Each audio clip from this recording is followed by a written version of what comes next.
I was 36 when I first became a mother. Not in the way I had once imagined, but in a way that turned out to be the greatest blessing of my life. For years I had longed for a child, dreaming of the kind of love and connection that only a parent and child could share. But life had different plans for me. Medical complications ensured that I would never bear children of my own, and as the years passed, I watched relationships crumble one after another, always ending the same way: men who wanted their own children. At some point I stopped hoping for love altogether. But what I didn't stop hoping for was family. And that's when I met Max. He was 5 years old when I first laid eyes on him at the adoption center. Small for his age, with wary brown eyes and a quiet, watchful nature that spoke of a life already filled with uncertainty. He wasn't one of the children who ran to potential parents with bright smiles, eager to impress. No, Max had seen enough to know better. But there was something about him, something I couldn't walk away from. I remember kneeling beside him, speaking softly, unsure if he would respond at all. His fingers clutched a worn-out toy car, tracing its edges absent-mindedly as he eyed me with suspicion. "That's a cool car," I had said. He didn't answer. "I used to love cars when I was little too. I wanted to be a race car driver." That got his attention. His eyes flicked up to me for a split second before returning to the toy. I smiled. "I bet you're really fast." Still no answer, but this time his fingers gripped the car a little tighter. I could feel it then, the wall he had built around himself, the layers of defense he had learned so young. And something in me ached at the thought of it. It took weeks of visits, slow and careful conversations, shared meals, and patient silences before Max let me in, before he reached for my hand instead of pulling away, before he fell asleep on my shoulder during a movie, before he looked at me and saw something other than another temporary figure in his life. By the time the adoption papers were finalized, I knew without a doubt, this was my son. Max grew into my world so naturally that I sometimes forgot we hadn't always been together. At first there were struggles. Nightmares that woke him up crying, moments of unexpected anger, days when he refused to speak at all. But love is patient, and so I was. We built a life together, just the two of us. Mornings filled with laughter over burnt pancakes, afternoons spent racing in the park, evenings curled up on the couch, watching movies and sharing popcorn. He still carried that quiet nature with him, but over time he learned to trust. He called me Mom for the first time when he was 6. I remember exactly where we were, sitting in the car after school, waiting at a red light. He was talking about something his teacher had said, his little voice animated, when he suddenly turned to me and said, "Right, Mom?" The light turned green, but I couldn't move. My hands tightened on the wheel, my throat constricted. "Say that again," I whispered. He frowned. "What?" "What you just called me." He looked confused for a second, then shrugged. "Mom." I swallowed the lump in my throat and forced a smile. Yeah, that's me." He grinned, turning back to the window, completely unaware of the way he had just changed my life forever. Max is 17 now, nearly a man, and every day I find myself marveling at the person he's becoming. He's taller than me now, his voice deeper, his once small hands now capable and strong. But beneath the broadening shoulders and quiet confidence, he's still my boy, the same Max who once hid behind a toy car, the same Max who needed time to believe in love. Our relationship is something rare, something deep. He still tells me things most teenagers wouldn't tell their parents. He still hugs me when he gets home from school, still asks me to watch old movies with him even when he pretends it's for nostalgia, and not because he actually enjoys them. Me. I love him more than anything in this world. I never married. Never found that kind of love people spend their lives searching for. But I have Max. And that is more than enough. People often tell me how lucky Max is to have been adopted by me, but the truth is I'm the lucky one. He gave me a purpose. He gave me a reason to wake up each morning with a full heart. He made me a mother. And no matter where life takes us from here, no matter how much he grows or how far he goes, one thing will always remain true. I chose him. And if I had to do it all over again, I would choose him 1,000 times more. Because in the end, I didn't just adopt a son. I found my family. I started to notice changes in his behavior. It was subtle at first. Little things that didn't seem important on their own, but when pieced together painted a picture I wasn't sure how to interpret. Max had always been a quiet, thoughtful boy, carrying a certain calmness that set him apart from others his age. But lately there was something different about him. A newfound confidence, an awareness in the way he carried himself, the way his eyes lingered on me longer than before. He had always been affectionate, always the first to hug me when he got home, always resting his head on my shoulder during movie nights. But now those hugs felt different. He held me just a little longer, his grip firmer, his touch more deliberate. I tried to convince myself it was just normal teenage growth. After all, 17 was that age when boys turned into men, when they started figuring out who they were. But there were moments that left me feeling unsettled. Not in a bad way, but in a way I didn't fully understand. One day, he met me after work in a black classic suit. I had barely stepped out of the office building when I saw him leaning against my car, hands in his pockets, looking like he had stepped out of a high-end magazine. The tailored jacket fit him perfectly, the crisp white shirt underneath adding a level of sophistication that felt far beyond his years. His dark brown hair, always slightly messy from running his fingers through it, was neatly styled. For a moment I didn't recognize him. I slowed my steps, my breath catching in my throat. Max. His lips curved into a small smile as he straightened, walking toward me with the same quiet confidence I had started to notice more and more. "Hey Mom," he said, his voice smooth, steady. I blinked at him, taking in his appearance. "What's with the suit? You have an interview or something?" He chuckled. "Not exactly. Just felt like dressing up today." I frowned playfully, tilting my head as I studied him. "Since when do 17-year-olds feel like wearing suits?" He shrugged, his gaze unwavering. "Maybe I just wanted to look nice for you." Something in my chest tightened at his words, but I quickly brushed it off, laughing lightly. "Well, mission accomplished. You look very handsome." His smile grew, but there was something in his eyes, something unreadable. "Thanks. You ready to go?" I nodded, still trying to wrap my head around the way he looked, the way he carried himself. There was something undeniably different about him, but I couldn't quite put my finger on what it was. As we drove home, Max was quiet, but not in his usual way. He wasn't lost in thought or distracted by something on his phone. No, he was watching me. Every time I glanced at him, his eyes were already on me, studying me as if he was waiting for something. Finally, I broke the silence. "Okay, seriously, what's up with you today?" He raised an eyebrow. "What do you mean?" I gestured toward him. "The suit, the way you're acting. I don't know, Max. You're different lately. More grown up." He leaned back in his seat, a smirk playing at his lips. "Isn't that what you always wanted? For me to grow up?" I let out a small laugh, shaking my head. "Of course. But it feels like it happened overnight."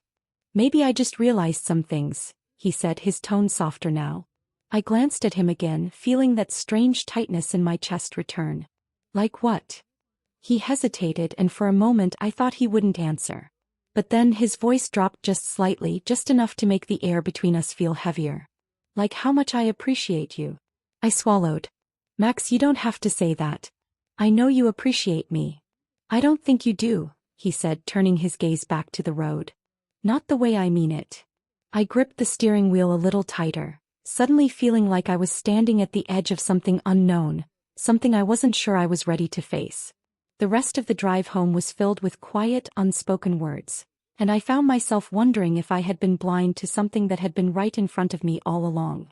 That night, as I stood in the kitchen making tea, I felt Max's presence before I even turned around. "Can I help?" he asked, stepping closer, his suit jacket now gone, the sleeves of his shirt rolled up just enough to reveal the lean strength in his forearms. I smiled, trying to push away the strange emotions swirling inside me.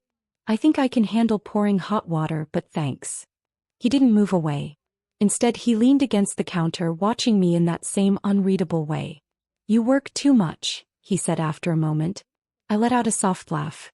"That's what happens when you have bills to pay." "Still," he said, his voice quieter now, "you deserve more time for yourself." I turned to look at him, then really look at him. "Max, is something wrong? You've been different lately." He exhaled, his jaw tightening just slightly before he looked away. "No, nothing's wrong." But the way he said it, the way his fingers drummed lightly against the counter, told me there was more beneath the surface. I wanted to push, to ask the questions that were hovering at the tip of my tongue. But for some reason I hesitated. Instead, I reached out and squeezed his hand. "Well, if there is, you know you can talk to me about anything." His eyes met mine again, and for the briefest moment something flickered there. Something raw, something real. "I know," he said. And then he smiled, but it was different now. Softer. Almost knowing. That night as I lay in bed, I couldn't shake the feeling that something had shifted between us. I told myself I was imagining it, that it was just the natural transition of a boy turning into a man. But deep down I knew the truth. Something was changing. And I wasn't sure I was ready for it.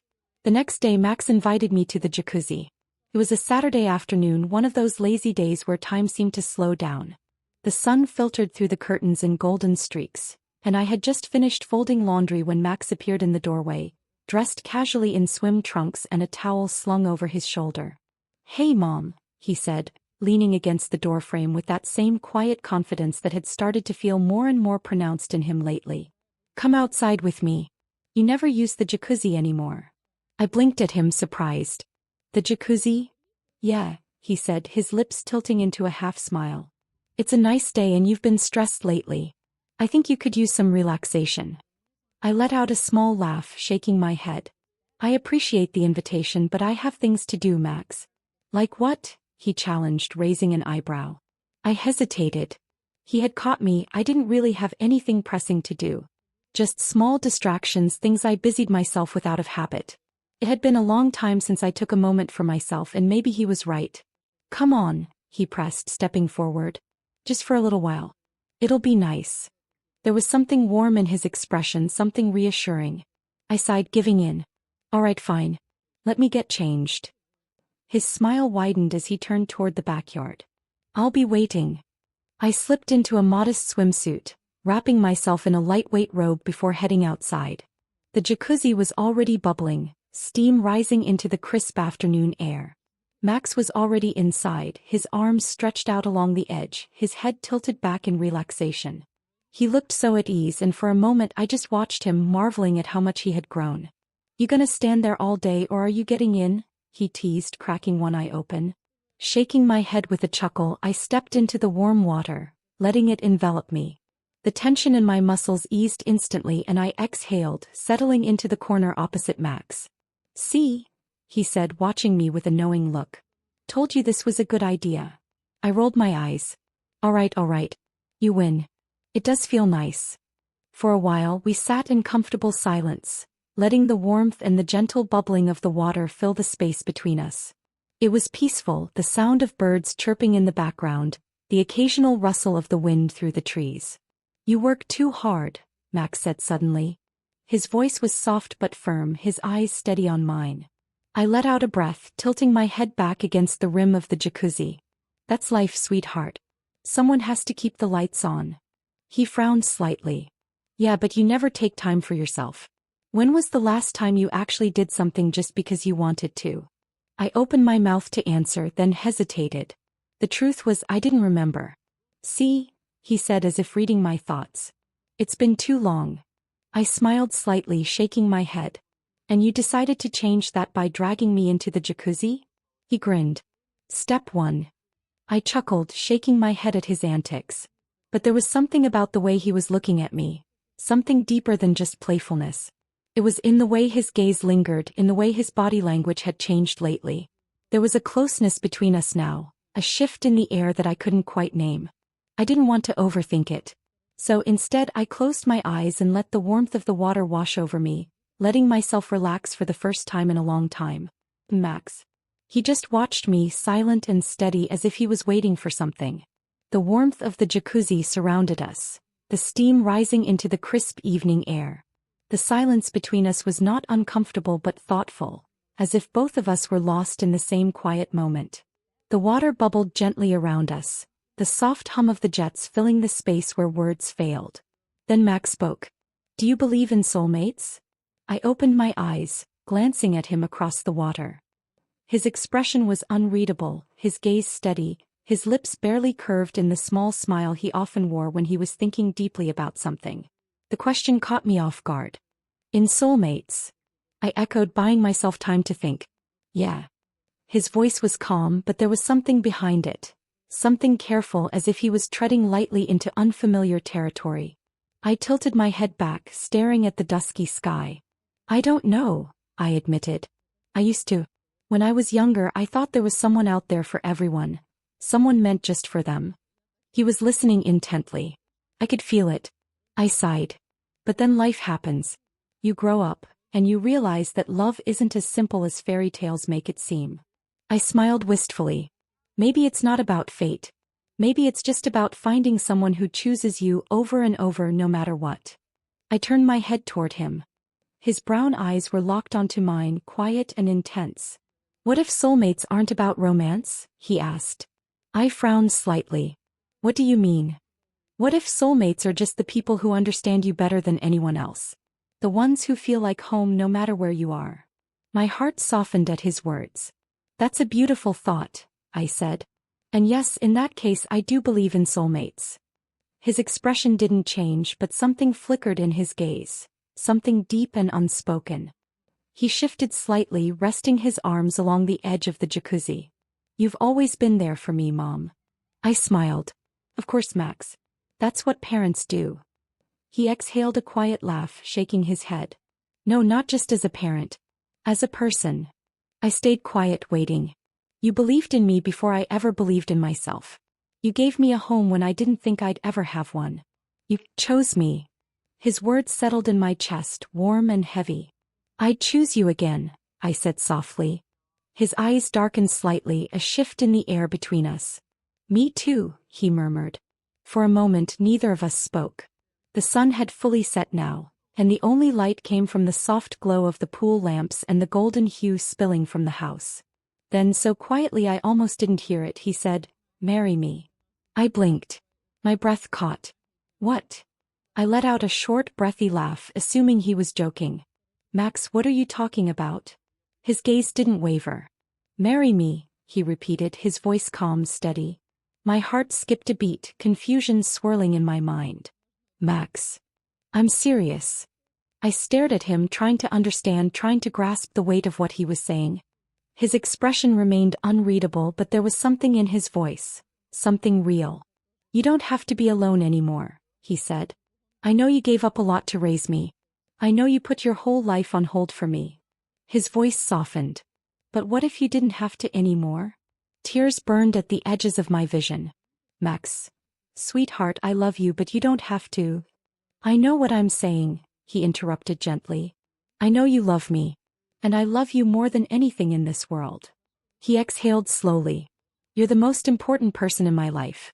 And I want to take care of you the way you've always taken care of me. I swallowed hard, overwhelmed. For 17 years, it had been just the two of us.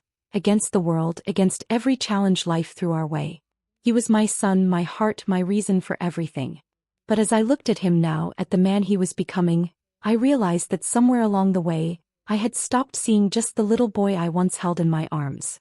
I saw a person, an incredible, kind and selfless young man, offering me something more than just words. Loyalty. Devotion. A promise. I took a deep, trembling breath, trying to find the right response. Then instead of answering, I reached out and took his hand, squeezing it tightly. For now that was enough. And from the way Max smiled, that soft, knowing smile, I knew he understood. Max squeezed my hand, his fingers warm and steady around mine. For a long moment we sat there in the bubbling water, the world around us quiet and still.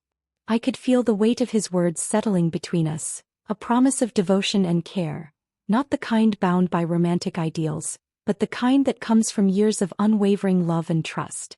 I smiled softly, shaking my head as I squeezed his hand back. You're a remarkable young man, Max. His lips twitched into a small smirk. I learned from the best. I let out a quiet laugh, but there was something deeper in my chest, an emotion I couldn't quite put into words. It was overwhelming, this realization that Max, my little boy, had grown into a man who wanted to take care of me just as I had taken care of him. A gust of cool evening air brushed against my damp skin and I shivered slightly. Max noticed immediately. Come on, he said, standing up and offering me his hand again. Let's go inside before you get cold. I let him pull me up and we stepped out of the jacuzzi together. He grabbed a towel, wrapping it around my shoulders before draping another over himself. His movements were effortless, natural, like he had been taking care of me all along, and I had only just now started to notice. Inside, the house was warm and welcoming, filled with the familiar sense of home. I made us both a cup of tea and we sat in the living room, wrapped in blankets on the couch, the soft glow of the fireplace flickering against the walls. Max took a slow sip of his tea, then looked at me with that same thoughtful expression. Do you ever regret it? I frowned slightly. Regret what? Adopting me, he said quietly. Choosing this life. Being alone all these years. My chest tightened and I set my tea down on the table before turning fully to face him. Max, look at me. He lifted his gaze, and in that moment, I saw something vulnerable beneath the confidence he carried. A part of him still wondered if he had been enough for me. If I had wanted more from life than just being his mother. I reached out, cupping his face gently in my hands, just as I had when he was a little boy. You are the best decision I have ever made, I said, my voice firm and unwavering. You were never a second choice. Never something I settled for. You are my family, my heart, my everything. His eyes softened, and for the first time in a long time, I saw that little boy again. The one who had once been too afraid to believe in love. Max, you gave me a life filled with meaning. You gave me love I never thought I'd have. How could I ever regret that? His jaw tightened slightly, like he was trying to keep his emotions in check. But then he let out a slow breath and gave me a small, grateful nod. I love you, Mom, he murmured. I smiled, brushing a stray lock of hair from his forehead. I love you too, sweetheart. Always. And with that, we sat together in comfortable silence, the warmth of the fire wrapping around us like a blanket. No more words were needed. Because he finally understood he had always been enough.